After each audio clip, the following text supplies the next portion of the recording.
नमस्कार, मैं हूँ आपका दोस्त विजय विद्रोही और आप उसे देखना शुरू कर चुके हैं, इसके लिए आप सबका तहे दिल से शुक्रिया। आज बात करेंगे महाराष्ट्र के विधानसभा चुनाव की।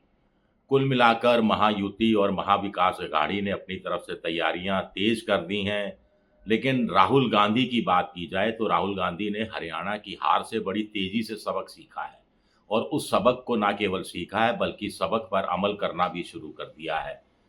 आज शाम को हरियाणा आज शाम को महाराष्ट्र में महाविकास अघाड़ी की सीट शेयरिंग को लेकर एक बैठक है। उससे पहले राहुल गांधी ने कांग्रेस के महाराष्ट्र के 3-4-5 बड़े नेताओं की एक अलग से बैठक बुला ली और उसमें दिशा निर्देश जारी कर दिए कि महाराष्ट्र का चुनाव कांग्रेस की नज़र में किस तरह से लड़ा जाएगा।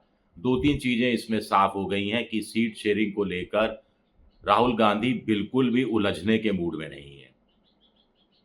2, राहुल गांधी अच्छी तरह से समझ गए हैं कि बीजेपी को अकेले 1 टू 1 लेकर, हेड ऑन लेकर हराया नहीं जा सकता। इंडिया पॉलिटिकल फ्रंट के ज़रिए बीजेपी को मात दी जा सकती है या उसमें जीत की संभावनाएं ज़्यादा होती हैं। तो उद्धव ठाकरे और शरद पवार को किसी भी कीमत पर राहुल गांधी नाराज़ होने का कोई मौका नहीं देना चाहते। तीसरा, राहुल गांधी इससे पहले ही उद्धव ठाकरे को स्पष्ट कर चुके थे जब उद्धव ठाकरे अपने बेटे के साथ सोनिया गांधी से मिले थे, जिस बैठक में राहुल गांधी भी मौजूद थे, कि कांग्रेस को कोई ऐतराज़ नहीं है कि उद्धव ठाकरे चुनाव जीतने के बाद मुख्यमंत्री बने। राहुल गांधी ने कहा उनकी तरफ से कोई रेस में भी नहीं है कांग्रेस की तरफ से, और शरद पवार के यहाँ से भी संकेत है कि कोई रेस में नहीं है और उद्धव ठाकरे ही मुख्यमंत्री बनेंगे। लेकिन शरद पवार चाहते हैं एक रणनीति के तहत मुख्यमंत्री का चेहरा घोषित नहीं किया जाए, क्योंकि इससे चुनाव के परिणामों पर असर पड़ सकता है। गठबंधन के दूसरे साथियों के समर्थकों में और कार्यकर्ताओं में उत्साह की थोड़ी कमी आ सकती है। तीनों गठबंधन मजबूती से लड़ें, गठबंधन के साथी मजबूती से लड़ें, पूरा दमखम लगाकर लड़ें और जिसके जितने विधायक होंगे, जिसकी जितनी संख्या भारी, उसकी मुख्यमंत्री बनने की उस दल की बारी जैसी कोई कहानी सामने आ सकती है, ऐसा कहा जा सकता है। और इस रंग में भंग राहुल गांधी बिल्कुल नहीं डालना चाहते, ये चीज़ भी क्लियर हो चुकी है। राहुल गांधी खुशकिस्मत हैं कि हरियाणा की तरह कम से कम महाराष्ट्र में उनके पास कोई हुड्डा नहीं है, कोई इसी तरह के बाप बेटे की जोड़ी नहीं है।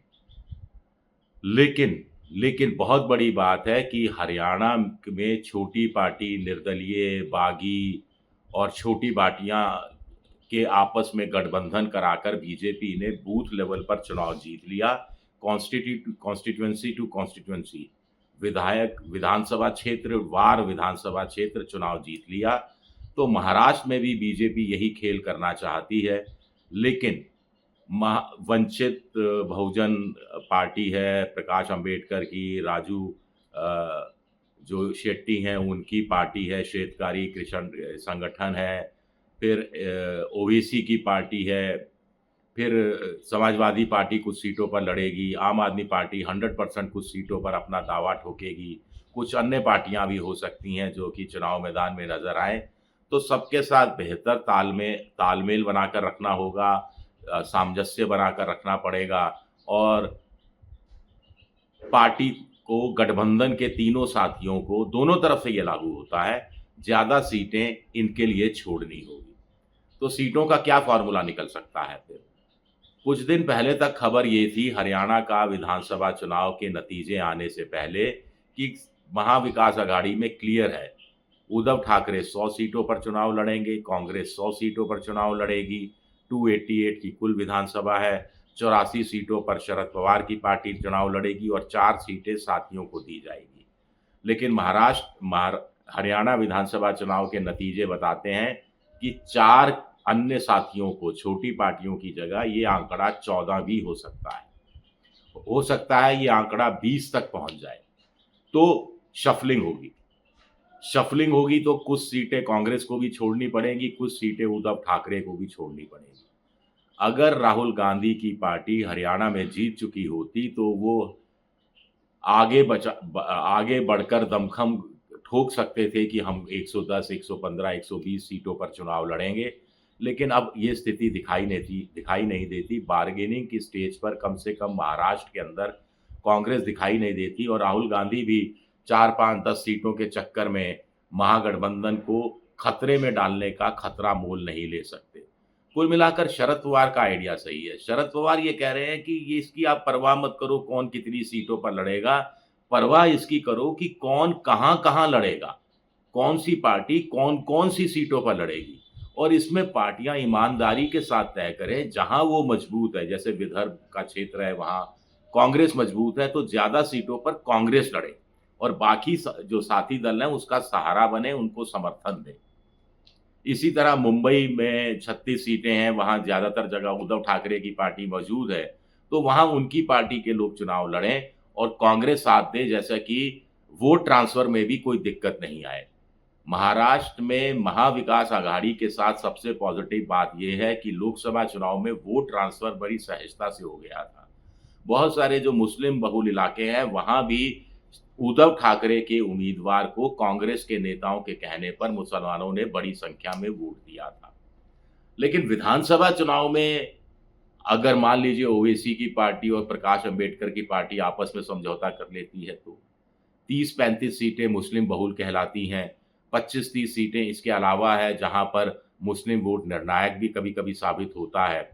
तो 10 सीटों पर प्रकाश अंबेडकर ने 10 मुस्लिम बहुल सीटों पर प्रकाश अंबेडकर ने अपनी तरफ से उम्मीदवारों की घोषणा कर दी है। ये कहकर उन्होंने कुछ संकेत दिया है कि वो एआईएमएम के साथ समझौता करने के मूड में नहीं है। तो क्या कांग्रेस का गठबंधन उद्धव ठाकरे जिसमें शामिल हैं, वो ओवैसी के साथ मिलकर एक गठबंधन बना सकते हैं? कुछ सीटें फ्रेंडली फाइट के रूप में ओवैसी को दी जा सकती हैं। ये देखना बहुत दिलचस्प होगा।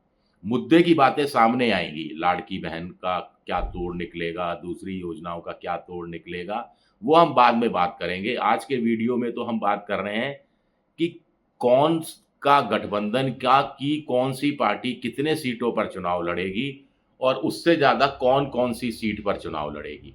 महायुति की बात की जाए तो बीजेपी 130-140 सीटों पर चुनाव लड़ना चाहती है। वो चाहती है कि शिंदे को 80-90 सीटें दी जाए लड़ने के लिए और बाकी बची हुई 50-60 सीटें शरद पवार के भतीजे अजीत पवार को दी जाए।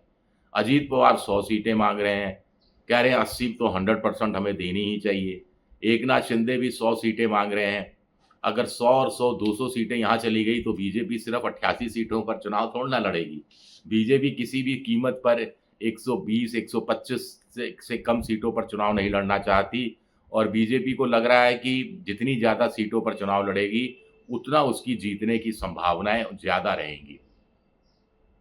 तो देखना अगले कुछ दिनों में दिलचस्प होगा, लेकिन कांग्रेस ने बड़ा तेजी से सबक लिया है हरियाणा में जो उसकी स्थिति हुई और इसका श्रेय बहुत कुछ राहुल गांधी को कम से कम अभी की जो बैठकें हो रही हैं उसको देकर दिया जा सकता है। शुक्रिया मेरा वीडियो देखने के लिए। पसंद आए तो लाइक कीजिए, सब्सक्राइब कीजिए, शेयर कीजिए। शुक्रिया, बहुत बहुत शुक्रिया।